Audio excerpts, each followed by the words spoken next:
Great, thanks, Daniela.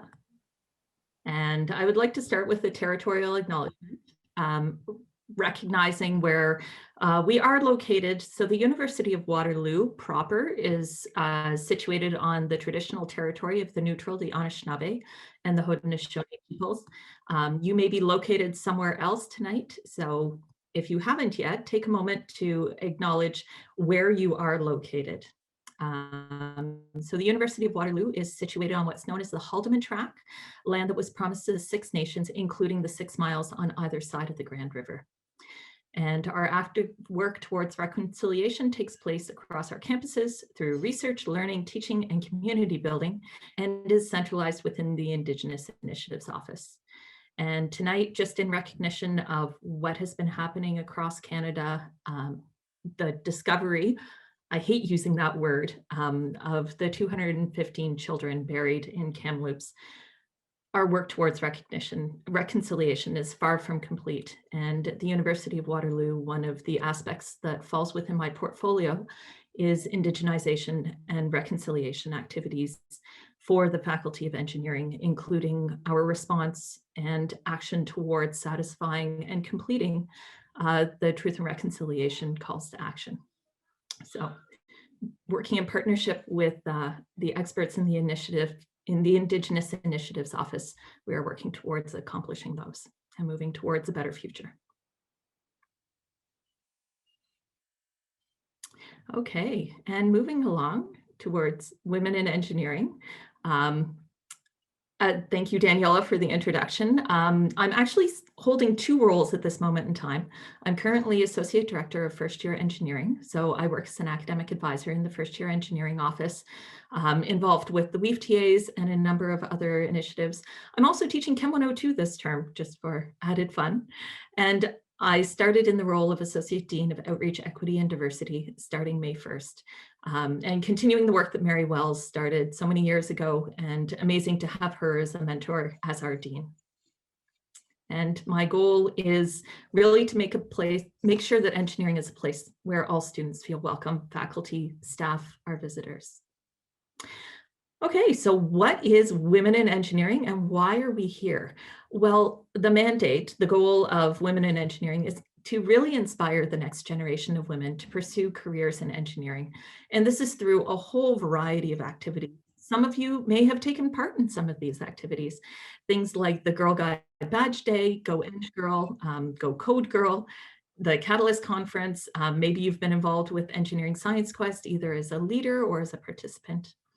And within the context of what we're doing here tonight, our goal really is to support and empower female engineers and you, our students. So this is through a number of activities like the Women in Engineering Welcome Barbecue, which I hope you were able to virtually participate in this past September, the WE Mentorship Program, which brings us here tonight, and of course, all kinds of other great activities like the movie, which hopefully you've had a chance to watch. Now, one thing you may have heard made reference to during the Picture a Scientist, the video, there were references to something called the leaky pipeline. And this data is about what's going on in Ontario in 2019. So what does the leaky pipeline refer to? Well, as a chemical engineer, it's the spots where there are leaks. And in the case of women in engineering, spots where women do leave engineering. So what we know is coming in through high school, we've got parity, 50-50 male-female identifying students. In terms of students getting ready for entering engineering, well, by grade 12, there are a number who are not taking courses like grade 12 physics. First year engineering, this is across Ontario data, so not Waterloo. It's about 21% women in engineering, 79% men by the time they hit first year. Graduates from the program look roughly the same. So again, 21% women. In terms of number of women who go on to be active licensed engineers with organizations like the PEO, that drops to about 18%. So more women have left the engineering profession or aren't practicing as engineers. If we continue along the pipeline into graduate studies, the number actually increases slightly. We're up to 24% women at master's and 25% women at PhD studies. But then when we look at the number that go on to faculty positions, it's dropped again to 17%. So there must be things happening along the way. And this is some of what we're looking at through the outreach organization, and of course with equity and diversity, figuring out what's going on and how do we fill these leaks? How do we stop these leaks?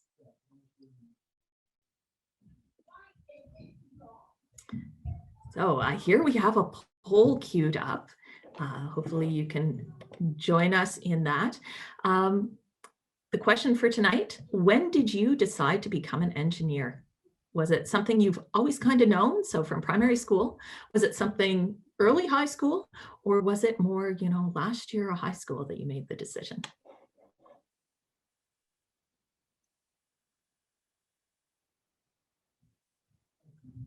And Mary, I don't know, can you see the results that are appearing for that poll? I can see the results coming in. We are currently at 14 of 16. So I'll do what I do with the clicker questions. 5 more seconds to answer. 4, 3, 2, 1. Time's up. Excellent. So 15 out of 16 responding. And what I'm seeing is sort of 50% between grade 9 and 11, and then 40% in your final high school year. So believe it or not, this is the same kind of data that we're seeing from a study across a consortium of engineering schools in Ontario, that a lot of women are waiting until, grade 12 really to realize, yep, engineering is where I want to go, and making that decision.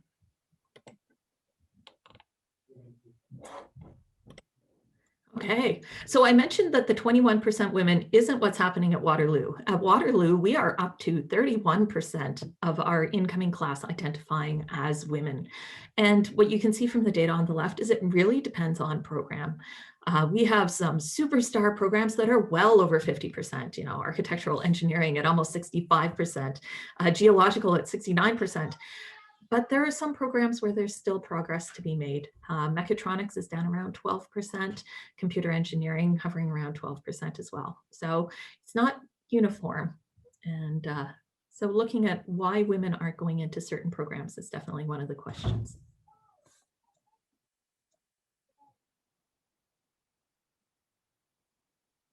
So the University of Waterloo is involved with the Engineers Canada 30 by 30 program. And the goal of that program is to have 30% women, recent graduates, as licensed engineers, so licensed with the PEO or another professional body by the year 2030. And the recent update that I saw on this says that we're hovering sort of 18, 19%. So how do we get up to an extra 29, 30%? How do we get up to that magic number of 30% by 2030? And across all engineering programs, and of course faculty members as well. We would like that goal to be universal across all of our engineering programs. In a perfect world, we would love to get to gender equity, so equal numbers everywhere. And how are we accomplishing this? It's through a number of outreach activities. Whether it's outreach to students before they come to university, helping our students who are in engineering remain in engineering, and addressing barriers that may exist, whether they're financial, peer support, whether it's mentorship, co-op job opportunities, addressing those issues where they're happening, and giving students an opportunity to be part of the process. So that's where the Women in Engineering Undergraduate Committee, which helped organize the event tonight, comes into play. So women advocating for what they want to see to be successful in engineering. Okay, we have another poll. So the question now, do you see yourself continuing as an engineer in the future?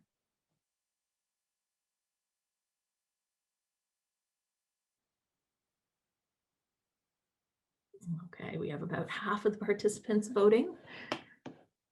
I'll do my countdown. 5, 4, 3, 2, 1. Time's up. And so what I'm seeing is that the majority of you are thinking about continuing as an engineer in the future, but there's 25% of you who are saying no, and perhaps we'll be able to dig into that a little bit tonight. Wonderful. Thank you so much, Mary, and thank you for sharing that. I'd now like to invite our panelists to please go ahead and turn on your cameras. And we're going to get each of you to introduce yourselves, and then I'll stop sharing and we will go into our panel discussion for this evening. So please go ahead, turn on your videos, and I will get each of you to introduce yourselves. All right, so you've already met Mary Robinson, our Associate Dean of Outreach, Equity, and Diversity. Next up, we have Catherine Valinga, who is a Systems Design Engineering alumnus. Catherine, could you introduce yourself, please? Hi, everybody. So graduated in '92, systems design. I was always really loved manufacturing processes. So I ended up taking an industrial engineering route with my systems design degree. And I was hired by Procter & Gamble, which was an incredible management training program. And then, you know, I have to say, I'm an example of someone who really had a very strong purpose and mission in life early on. Ukraine became independent. My twin sister moved there. And I came home to my husband one day and said, I want to move to Ukraine and I want to be part of the birth of a nation. So, so we did that. And we started a consulting firm, and it was extraordinary because from a industrial engineering standpoint, like it really was, there was a lot of transformation of Soviet era systems into, you know, Western type systems. So I was really interested in the organization, the systems, the processes, and we did that for a number of years. And then we missed Canada and we decided to actually move back. And I wanted to build a bridge between Ukraine and Canada.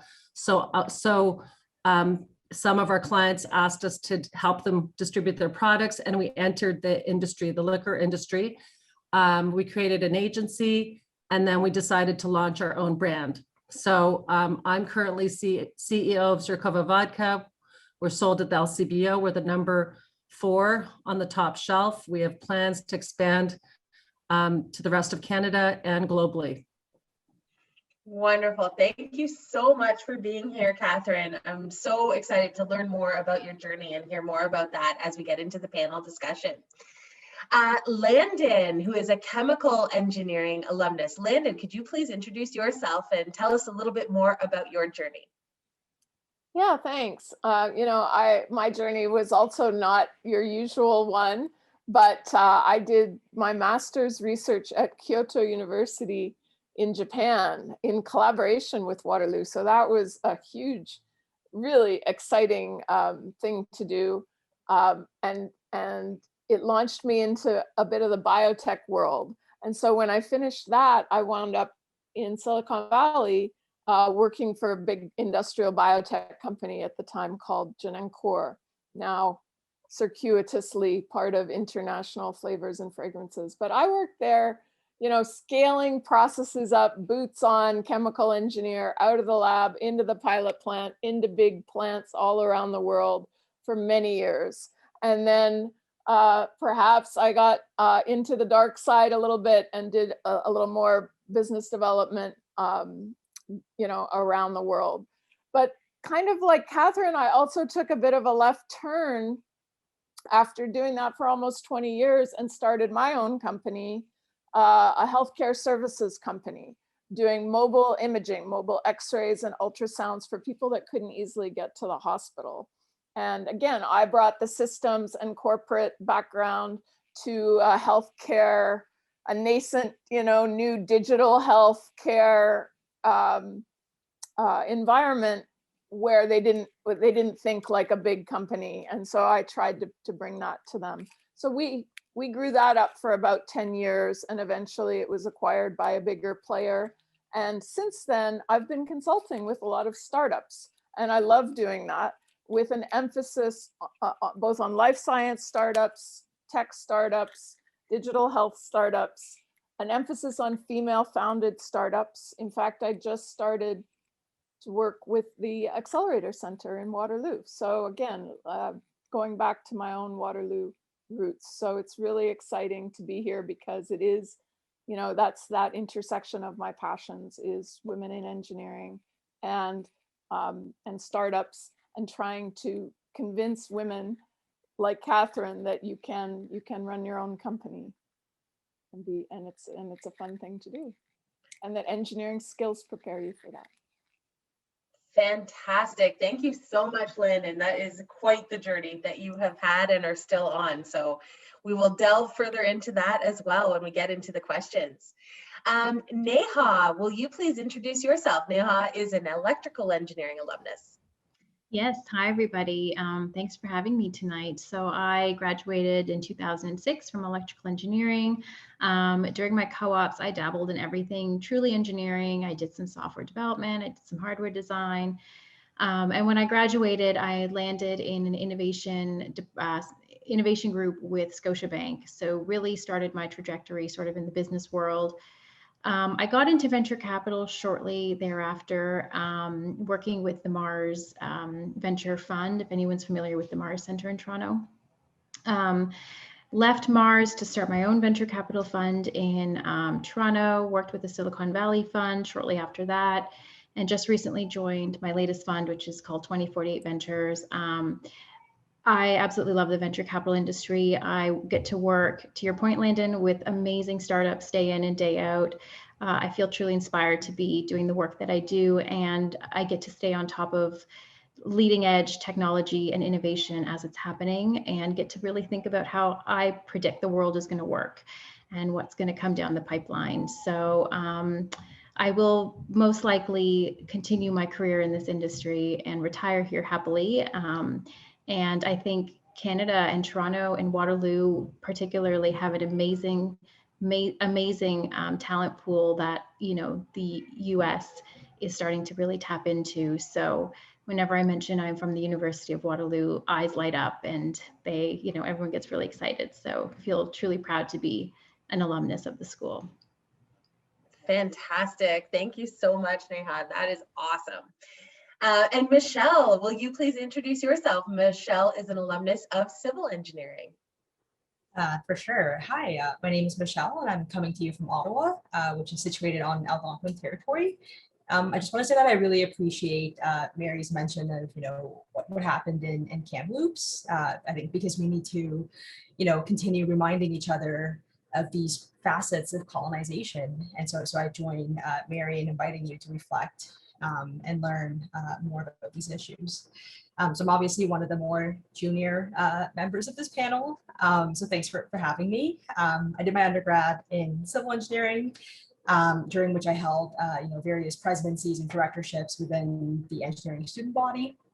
And I guess I liked my time so much at Waterloo Engineering that I decided to, you know, come back for a master's. And I did the master's again in civil engineering, and I graduated from that and remained to this day extensively involved in, you know, various submission and recruitment initiatives, especially through a diversity and inclusion lens, which I think is often you know, neglected or missing across the board in engineering, as we've said.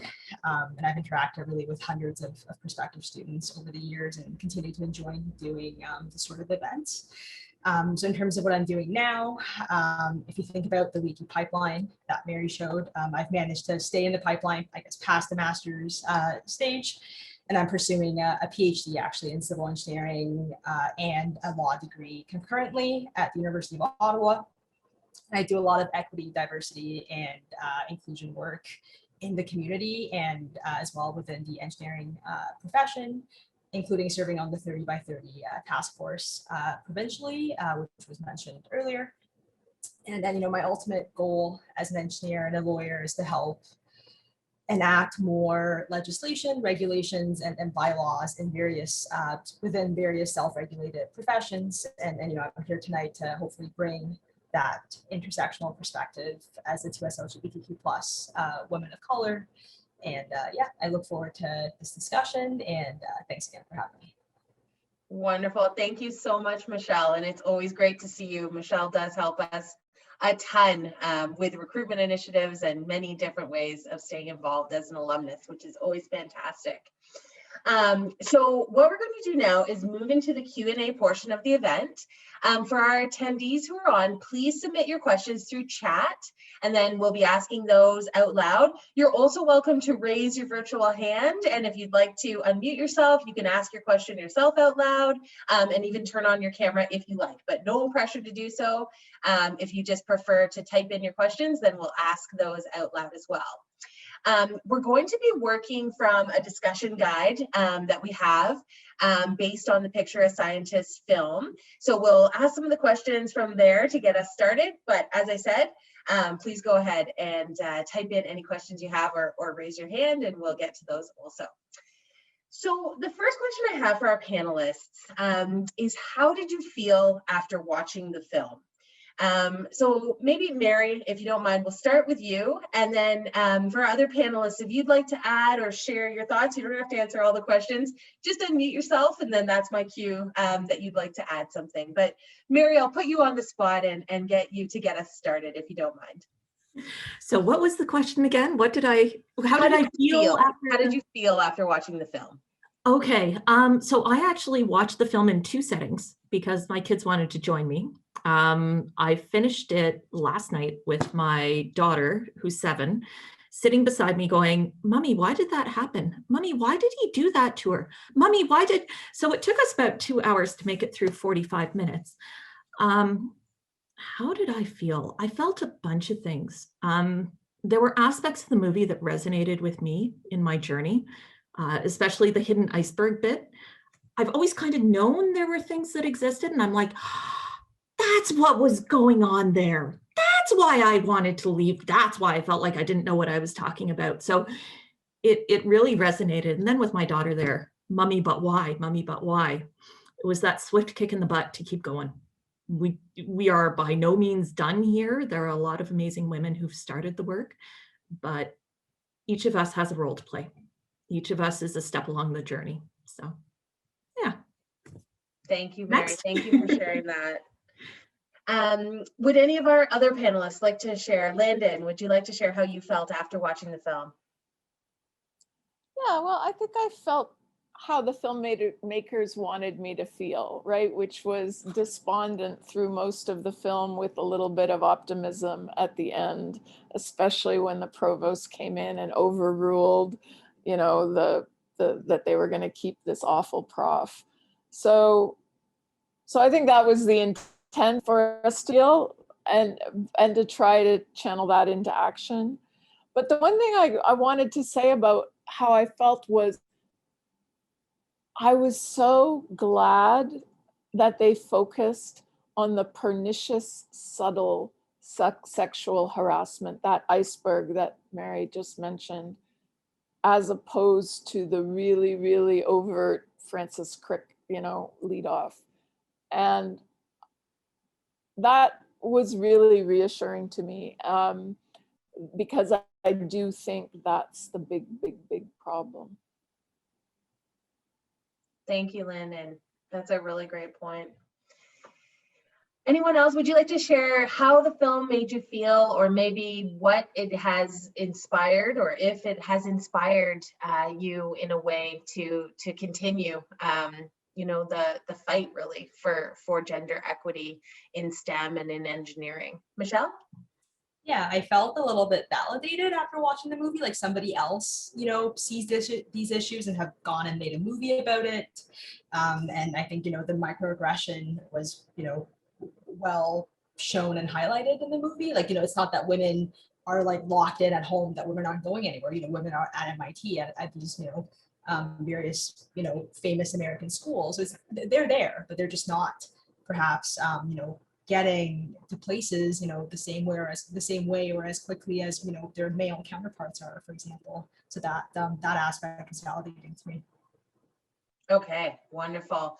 And maybe Neha, if I could ask you a question now, and any of our panelists that want to jump in. But do you have any ideas, maybe as a result of the film, or just, you know, in your own personal journey, of how we can make STEM more equitable for women and for everyone, really?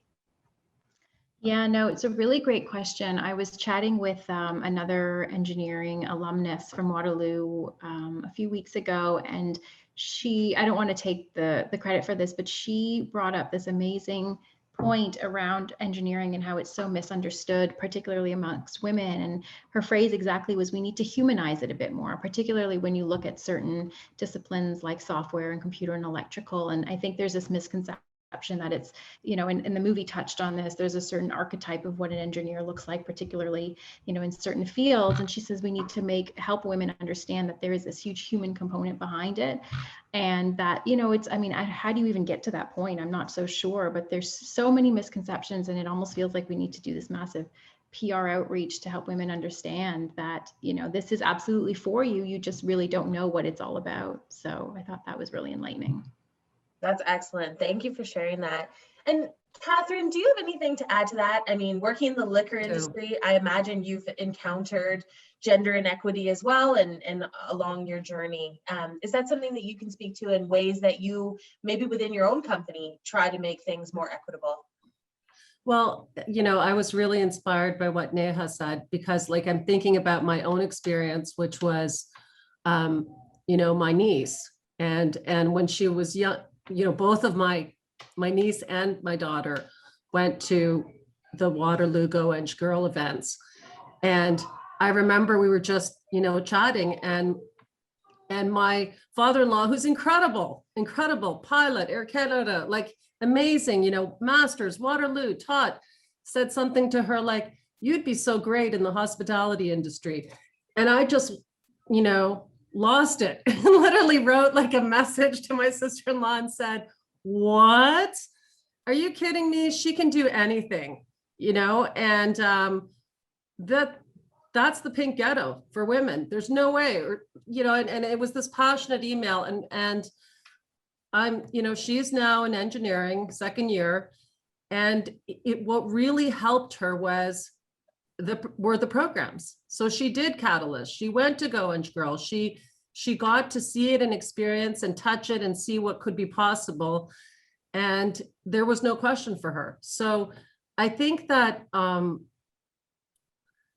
perhaps it's, and I wonder if in many respects, it's also our responsibility as, to reach out to alumni, to take responsibility in our own homes, in our own community, with our own families, and really do that. And I don't want to take the responsibility away from important programs like this, but there is also personal responsibility to spread the word to as many women in your network, in your community. I mean, something that I think is really important is, and I tell young people, when I was 17, 18, 19 in engineering, I really thought that I knew how my life would turn out. I was expected to know. And so that's something that I'm really kind of ease up on yourselves. You cannot plan your life. I guarantee you 100% how you think your life is going to go is not how it's going to go. And it's only by connecting the dots and looking backwards that you see the marvelous unfolding that your life is. And so I think that's I wish someone had told me that. I wouldn't have worried as much. I wouldn't have been, I was vice president in Engineering Society. So Michelle, I loved what you shared. And I would have done more. I would have done more of extracurricular without always feeling like I was sacrificing my future by getting more involved. For me personally, Daniela, the liquor industry is dominated by a lot of women in hospitality and women as, agency reps, things like that, and very few women that are master distillers, CEOs. So that's something that I'm trying to change. But I really identify more with a CEO founder. So I'm loving the PR I'm seeing around Michelle Romanow right now. I think it's really important. She openly speaks about how engineering is, she did an MBA, she's an engineer, and how engineering is what prepared her and is what she values. So I think those types of conversations. But for me, I've experienced so much firsthand. So I think I'm encouraged by a new generation of women that know who they are and that don't try to be men. I mean, at my time, when I was a co-op student, I was absolutely terrified to, I tried to like wear pantsuits and no makeup, and I was going to be one of the boys, and yeah, there was a lot of situations that I should never have been in, and in terms of just those constant microaggressions, the paint shops full of naked pictures of women and you're led through that, the Kodak co-op term where I'm in the dark completely, myself and all the men on the floor, like things like that you're just, so there weren't a lot of people that I could speak to about that. And I think that except for my the women in my class and the women that I still connect with and am friends with today. So I hope that helps to some extent. No, I think that is really important to share, and it's wonderful to have that perspective, Catherine, and for us to hear that there has been positive progress made, but we still have work to do. And on that note, I would like to ask Mary, and then we can go from there. But what do you feel are some of the key things that we can do to better protect people from potential harassment and inequity? Things like mentorship programs. So for example, this mentorship program, or setups within co-op, things like that. What are some of those things that you would like to see perhaps change or evolve to ensure that we are making progress in the right direction? Oh my, Daniela, what's your 5-year plan? So a couple of things jump to mind. As Neha mentioned, humanizing engineering, making it more receptive, more open for women and for men and any other underrepresented population. Helping people to see that they belong. I think conversations like this are really, really important. I hate that all of the women here, or almost all, have said, you know what, this happened to me, because I wish I could draw a line and say it's done now. I really do. But I have hope that it is moving forward. And some of the things that I think are helping it move forward are conversations like this. We're not just having a chat in the washroom. We're having a chat, cameras on, recorded. This will be out in the open. We're starting to deal with it. And role models, like the wonderful women here today. Another thing that I think is really important, and especially coming from the perspective of a university, is education, which ties into being open about this, that this is the thing that's happening and why is it happening and what we can do to undo it. And another piece that jumped out at me from the Picture of Scientist movie, Jane, I can never pronounce her last name, her friend who was in Antarctica with her, who had no idea. That education piece, and all of the people who can serve as allies, who can stand up and say, you know what, enough is enough. Even if she seems to be okay with this, I'm not okay with this, and shut it down. So really the combination of education of women that it's not okay, and men to help reinforce that it's not okay. Thank you, Mary. That makes a ton of sense. And Landon, would you like to add to that at all in terms of maybe things that you've done on your journey or experienced on your career journey? You've had an amazing path that you've taken. What are some of the positive things that you've seen implemented in business, and maybe some of the not so positive things that you think still could be improved upon? Right. I think, Mary, those were all so many great points. I'll tell you a couple more that resonated with me or that came out of my experience. Two of the things that resonated with me from the movie was, you know, MIT putting childcare in, right?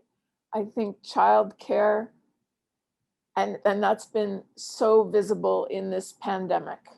Yeah. The absolute devastating impact on women with young children. It seems like universally Canada and the US, especially when kids were home, fell on women. And I've heard so many complaints of that. And that is really, really key, because it's part of the larger complaint.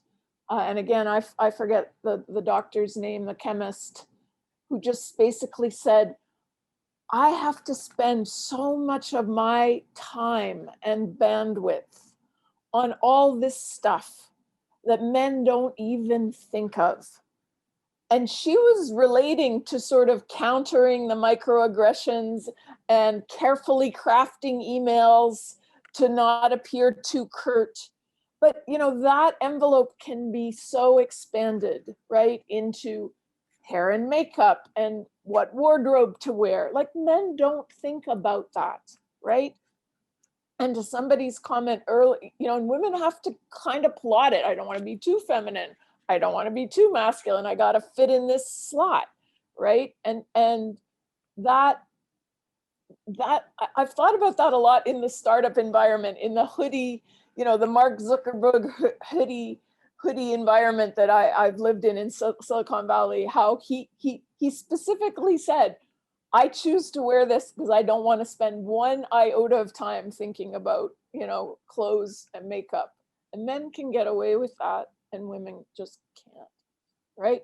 And then you expand that into the childcare, right?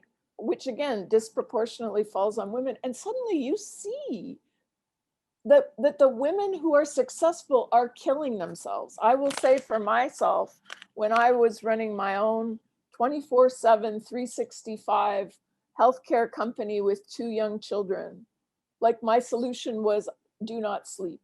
That was my solution. And that's the wrong solution. I think that's the solution for many of us, unfortunately. Yeah, no, it just simply is. And unless we address these time sucks that inevitably land on the woman, you can't do it without sleeping and taking care of yourself. It cannot be done. And so those were 2 things that resonated with me. And as usual, I was kinder with other people than I was with myself, you know, when I was in my own leadership position. And I went to great lengths to accommodate my employees and to let them sometimes work from home, you know, well before it was fashionable, and to, you know, be accommodating with their schedule. And I've always had that sort of flexibility, family first attitude. And I tried to lead by saying things like that my mother was never able to say, I won't be in on Tuesday because I'm going to my daughter's, you know, X, you know, I said that, and I gave my employees permission to say that, but that's still a journey. I could go on, but I'll leave it at that. No, I think that is very valid points, and thank you so much for sharing. We have a couple of questions that have come in from our audience, so I would like to get to those as well. And Michelle, maybe we can start off with you, and then if any of our other panelists would like to add. Michelle, do you have any thoughts on how we can get more men, and particularly white men, in the engineering profession involved in these conversations? We need everyone to work together for change.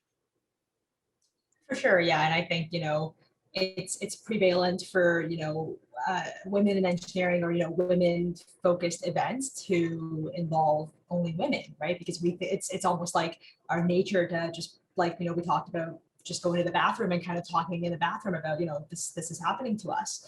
And so I think there's that historical aspect of women congregating together and, you know, internally talking about these issues. But I think sort of the new and you know, forward-looking approach would be to invite men to these conversations and to show them that we are experiencing these issues, many of which are perpetuated by them. And so it's a little bit of, the notion of putting the labor on the victims, but I think at the same time, if we don't ever take that first step in inviting them to the conversation, I think the reality is that a lot of them are just oblivious or, in their bubble. Like, I think it's, even if, a very privileged white man has a sister or a daughter or a mother who has gone through these things, I feel like that conversation within the family or within close circles is often different than if they heard it from strangers. Like, if they hear from a stranger that their actions have hurt them or impacted their career or something that's very important and dear to them, I think that goes a long way in inviting men to think about the position they hold in society and how they can bring others up to that same level. Thank you, Michelle. And really building on that, Neha, maybe I can ask you this question. Many men outside STEM and in STEM don't believe that these things are happening even after seeing the data. Sometimes the argument might be that the studies are not perfect, they're done by biased women who feel oppressed. Do you have any suggestions on how to address this? It's a really tough question. My immediate reaction is we're never going to get to a place where everybody buys in. And I don't think that is ultimately the goal. I think the goal is to just surround ourselves with enough supporters amongst women. And there are a ton of men who are supportive. And the ones that aren't, guess what? They're going to lose out. They're going to be running organizations that aren't diverse in nature. And they're going to be making a whole bunch of other mistakes. And we've all seen the data, diversity matters. And so ultimately it's going to harm them. But I think, as a collective, as we kind of rise up, we need to just focus on surrounding ourselves with the men and women and everyone else that believes in the conversation. So, personally, I wouldn't expend my energy on trying to get the naysayers to flip, if that makes sense. No, fair enough. I think that's a really valid approach and a valid point. And Landon and Catherine, how do you think, or what do you think is the best way to deal with subtle discrimination or maybe those microaggressions? And Catherine, you spoke about these, that you may have experienced during, or that you did experience during co-op and throughout your career. What were some of the strategies that you had for dealing with them? And now having the benefit of that experience and the benefit of being incredibly successful and moving forward, what advice would you give perhaps to our students who may still be experiencing these subtle aggressions or discrimination?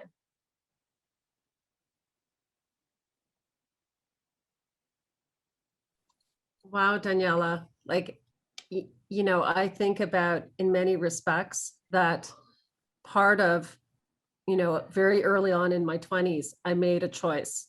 And I think it's what Neha is speaking to, which is about, I choose my path. I live a life of design. I follow my mission, my purpose, my passions, and I surround myself with the people that are aligned to that. So in a way, it's almost like, did I remove myself from that situation? Or did I see it as, that's part of, I think that's part of a personal journey of really, coming into your own authentic self. and it's a beautiful journey, and it's a journey that only you can take. And so I know I'm not answering your question, but I don't feel like I'm equipped to answer it because I think there's so many resources and so many people that are much better equipped, No, and thank you, Catherine. I think that's completely fair. And I know, Mary, you can speak to some of the resources that we do have and some of the improvements that have been made over the years for students and, groups such as Women in Engineering and this committee and, the mentoring program, for example. But I don't know, Mary, would you like to add to that at all in terms of how you would counsel a current student or alumnus on dealing perhaps with the subtle discrimination that still happens sometimes today. Are you in my inbox, Daniela? I was not. Yeah, because that's exactly what's happening.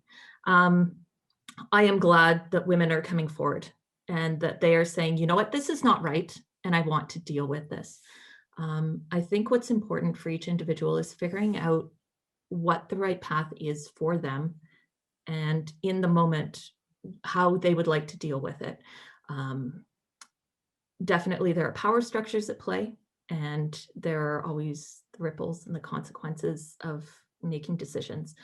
But what I'm reassured of, and especially looking at this panel and looking at some of the people who are joining us here today, there are a lot of very strong women who have your back.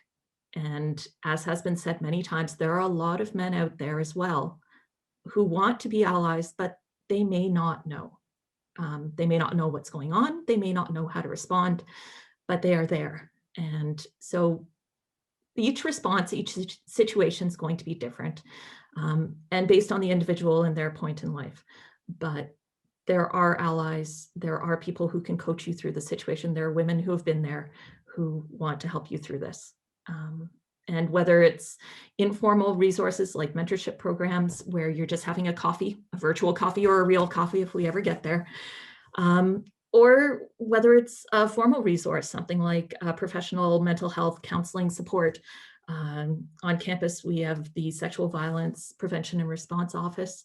So depending what level it's at, depending on your comfort level, there are many ways to address the issues.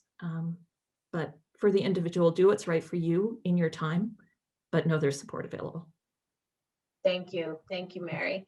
And Landon, maybe I could ask you, have you had the opportunity in your career to act as an ally to other women and perhaps younger women in the field who are just starting, or co-op students? And if so, what are some of the things that you like to share with them to help them find their passion, as Catherine was saying, and really become their authentic selves? Absolutely. I mean, I think Catherine said it very, very strongly.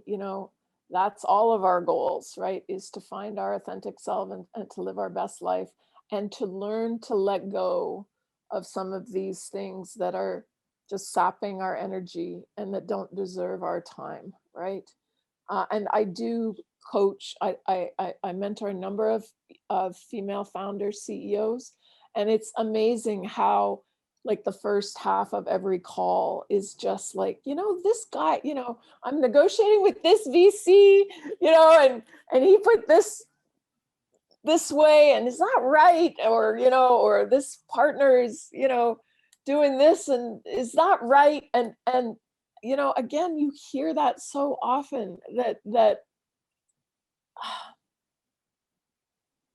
people, when you're young and starting out and you don't have a lot of experience yet, right?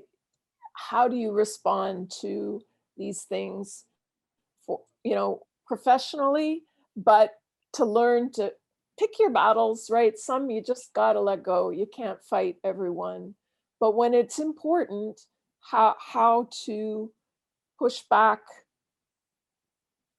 find allies, reframe in a way, again, back to the movie, that you don't want to come across as the angry, put upon woman, but some of this is bullshit, right? And I will give great credit to the younger generation. I think they're better at calling it out than I was. I took a lot and was like sort of the first woman in the movie, and just tried not to make a big deal about it. And so now this generation, I think, is not putting up with it as much, but there's still too much going on. And so, yes, that is actually something that I really think there's a greater need for. And as I consult myself, it's actually something I want to become better known as, that consulting, as just somebody that will listen and help you through some of these sticky situations, because And it's one reason why I've joined, I'm hoping to join, or I've joined the AC, and I hope to be able to use that with some founders there. I work with another group called the Canadian Women's Network in Silicon Valley, where we also mentor specifically Canadian women founders. And, I think that I feel a great passion for that, because I can tell that just having a founder with somebody that listens to them and can talk about these gnarly issues and coach them is really needed. That is awesome. Thank you so much, Landon. And I think, Michelle, you might have had something to add that you'd like to share about advice that you may have or an experience. Yeah, well, I think mine's a bit of a more positive note, I think. So I know I'm in a room, with women in business. So I don't know if any of the other panelists have had this sort of experience or realization, but going from engineering to law, was a stark reminder of how everything is relative, right? And so in law, in terms of people called to the bar licensed, it's 4 to 5% away from gender parity. Yet, in law, I see the same or probably more efforts to bring the percentage of women up, even though they're at 45% or so. And I remember on the first day of law school, there was an event for women in law, and a professor, a woman, said to us, like, listen, sexism is so prevalent in law, especially at big law firms where, you'll see a lot of women stuck at junior levels while men go on to be partners. And the professor warned us, assuming that most of the students came from arts or the social sciences, where gender parity is more or less a reality. And she was warning us that that this is going to be a new game in law. Like, things are different in law. It's sexist. And I was standing there, like, looking around at all of these women in my class, and that was like the most women I had ever been in the classroom with. So all of that to say that I think, like law, engineering will get there. And, I think we have come a long way, I think. And I think that my generation of women in engineering are really standing on the shoulders of giants, like, including the ones in this room. And I feel like, we have events like this one right now because other women ahead of us have paved this path before my generation. And so I'm hopeful overall that, and I hope that, the women who come after me won't be deterred, but will instead want to join us in moving that dial. And I hope that, like me, they see this challenge as a challenge that they want to take on, as opposed to shy away from. Thank you so much, Michelle. I think that is really awesome to hear. We're trying, as you know, and you support us on our recruitment efforts as well, to really recruit as many women into engineering and STEM as we can. And I am happy to report that I have some initial data, and our numbers are looking very positive for next year, for fall 2021. So final data is not in, but we do see an increase year over year, which is very positive. And as Mary shared in her slides, there's still work to be done. Some of those programs were not there. We will continue to make those efforts, and with the help of alumni and our mentors and our current students who are with us tonight as well. It's so important to really help stop that leaky pipeline. So sorry, Catherine, I think you had something to add. Well, I wanted to say, Michelle, I love what you said about it's all relative, because, I remember when I went to my first women in capital markets events, and I was going, oh my goodness, this is so much tougher than engineering. I'm not sure what your thoughts are in Langdon, but and then when I moved to Ukraine, there were so many women engineers, and I was thinking, wow, this is incredible. And then when I spoke to them, they said, well, it's because engineering isn't a position of power. It was really it's not a it wasn't the Communist Party, and let's say, and if you looked at the Communist Party members back in the day, there were very few women like that, so it's almost like, where are the positions of power? And that's where you need to look. Oh, there was one more point that I wanted to make, Daniela, but it has escaped. I think it really is around models of, what's working where. So I think that's a really good perspective that Michelle brought of, okay, so if they're at gender parity, then, what are they doing that we can learn from? And I think there's something around physics, really. I think there's something around physics. Perhaps, and I don't, perhaps not having to have physics as one of the 6. I think it can be taught in first year. And I also wonder if, I don't know if Waterloo, for example, requires, like, if you actually put your gender on the application. I don't think so, right? No, you can choose to not identify, yes. Okay, I think that, yeah. No, and Catherine, I think you bring up some very valid points, and things that Mary and I talk about often as well. And we do have, we're almost at time, so I would like to wrap up shortly. But we did have a question come in about the leaky pipeline. And I think that might be a good one to perhaps end on, and then any final comments that anyone has. But looking at that graphic that Mary shared earlier, what are some of the thoughts you have on that leaky pipeline and how we as women can help focus energies on stopping that the leaks from happening? And Neha, maybe I could start off with you. If you have any thoughts around that from your experiences and what you've seen working in the field and being an engineer. Yeah, no, for sure. I think one of the biggest leaks happens based on women who actually pursue engineering and follow through and graduate the program. Pursuing engineering, I think mentorship is huge. I know so many women I talked to had a parent who was an engineer. I know I did, my dad was, and I decided to be an engineer in my last year. And so that mentorship model, like I'm trying to do the same for my niece and my daughter, and just, hi, I'm an engineer. I'm going to kind of like show you what this means. And Catherine, I know you talked a lot about this. So that's a huge point.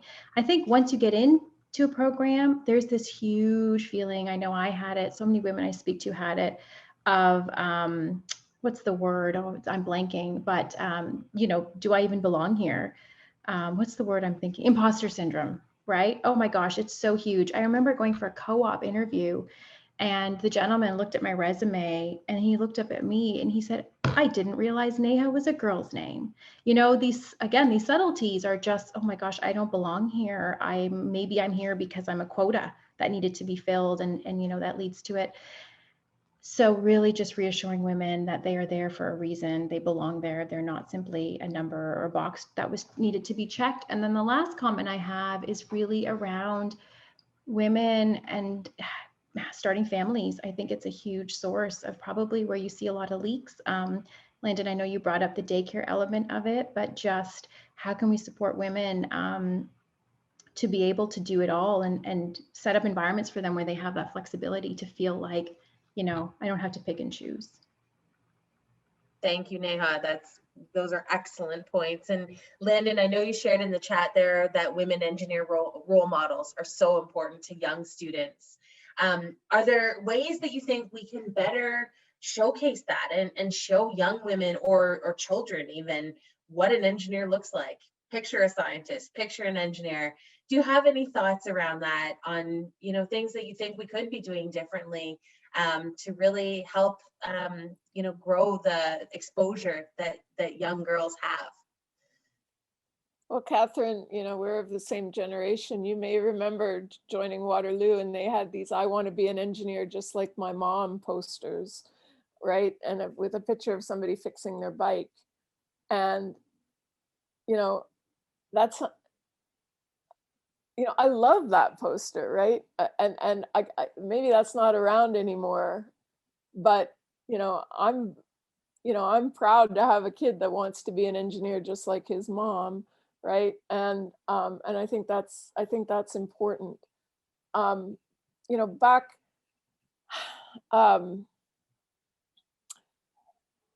as far as the leaky pipeline goes, I think there's so many places that are leaky, and I think we've covered it we've covered it. I was clear, I think the child cares one, I was clear that I think that, you know, I I thought that but I guess one of the solutions is actually sharing this movie, right? I mean, I learned, for instance, I was like perplexed about this small 3-day viewing window that we had access to before this, but it's now on Amazon. And I think I heard it's about to be on Netflix. So, you know, maybe one positive thing we can do is to, you know, really encourage friends and family to watch this movie.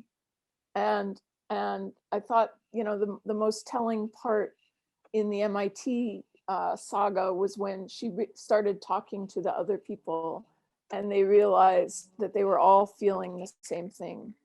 And as just hearing from Michelle's perspective or Neera's perspective, you know, who are in very different other very different industries now, you know, they're feeling it too. The lawyers are feeling it too. The VCs are feeling it too, right? And so I think we've just got to keep sharing and banding together and supporting each other and trying to find ways to put the data in front of people to help them. I mean, I think but it's not going to happen overnight. In fact, it's very sad that 30 years after I graduated, we're still talking about the same thing. Thank you, Lynn. And I mean, you make some really, really good points there. And I do hope as well that more women and men can see that documentary. Because it really, I think, had some powerful messages that we all need to see and that others need to see and understand what is still happening. So yes, Catherine, please. Okay, so I'm going to take it from a completely different perspective. Mary, is that Canadian data or Ontario data? The leaky pipeline is Ontario 2019. Yeah, and you know, I look at that and in a population of, what are we at, 16 million or so? I mean, again, Ukraine graduates 130,000 engineers in a population that's the population of Canada. But it's like, if you take half of that's 65,000 for our 7,000. They're graduating 10 times more engineers. So in a way, I'm almost like, okay, yes, there's a leaky pipeline, but let's talk about expanding the pipeline. Like, let's talk about like expand, like what would it take to expand it by 10 times, which sounds crazy, but it's not. It's not if you look at it from an innovative perspective. That's really what we need to get to in Canada. We need 10 times the engineers for our future or more. And then the other point I want to make is, and so I'm just going to say it, I'm going to be flat out. I'm an engineer. I don't belong to an association, and I don't need that credential to say that I'm an engineer. So I, quite frankly, want to see I want to see all of the engineering graduates from Canada. And I know, Mary and Danielle, this is your world, because you're thinking, we need faculty. And if we don't have faculty, we don't have an engineering program. So it absolutely makes sense. But like, let's not take away or kind of give the impression to women that they are less than if they choose not to continue, because I use my engineering every single day. It is the most valuable, you know, education I ever could have gone into. And so I think it's almost like, instead of maybe a commerce degree, instead of maybe we have to become the coveted degree that people say engineering first before other degrees, for the next level of problem solving, troubleshooting, creation of companies, founding of companies. So let's celebrate like all of the different expressions of what people are doing with their engineering degree. That's a really great point, Catherine. And I think that's one of the things that we do try to celebrate, especially on the recruitment side, that the paths are so varied, and it isn't necessarily you have to become a professional engineer and do this. There are so many different paths, the entrepreneurial side of things, and just having you amazing women here tonight showcasing what you've accomplished and what you do is a testament to that. So I thank you for that. So I think we are at the end of our time. We're a little bit over, and we've had some great comments in the chat as well. I love what's going on there. Some ideas around a social media TikTok campaign. I think maybe something we could certainly look at, and really reaching out and making sure that we are showing the world and showing young women and girls what engineers look like and what the potential is. I love that comment there. And I'm sorry, I'm just looking at who's at Jyoti, where her son asked if boys could be engineers because she was the engineer in the house. And I think that is awesome. So I would like to leave it with Mary. Mary, I don't know if you have any final comments that you'd like to sign us off with. And just once again, I'd like to thank our panelists and our attendees for being here this evening for this really important chat. It was wonderful speaking with all of you and hearing your views and ideas for how we can continue to making strides towards gender equity and improving the field of STEM and engineering. And over to you, Mary.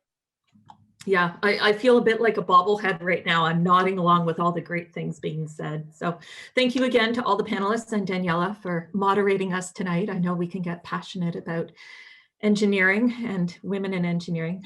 Thank you to all the panelists for taking the time out tonight to join us. This was great. And the suggestions, honestly, I'm walking away from this inspired. Look where we've come from, look where we're going, look at all the great ideas. I mean, apparently, Daniela, we now have a TikTok. Yes, we'll get on it. So the great ideas, let's keep this conversation going. So this is through the WE Mentorship for undergrads. Let's do this thing. Let's make it not just a one-time event. And absolutely, let's keep supporting each other through this. Excellent. Thank you so much, Mary. And thank you to our wonderful panelists once again and our attendees. Just a quick note, we will email out a recording of this evening's session to everyone, as well as the slides. So thank you again for being here with us tonight. Please take care, everyone, and we hope to see you soon at the next Women in Engineering event. Thanks so much. Take care, everybody.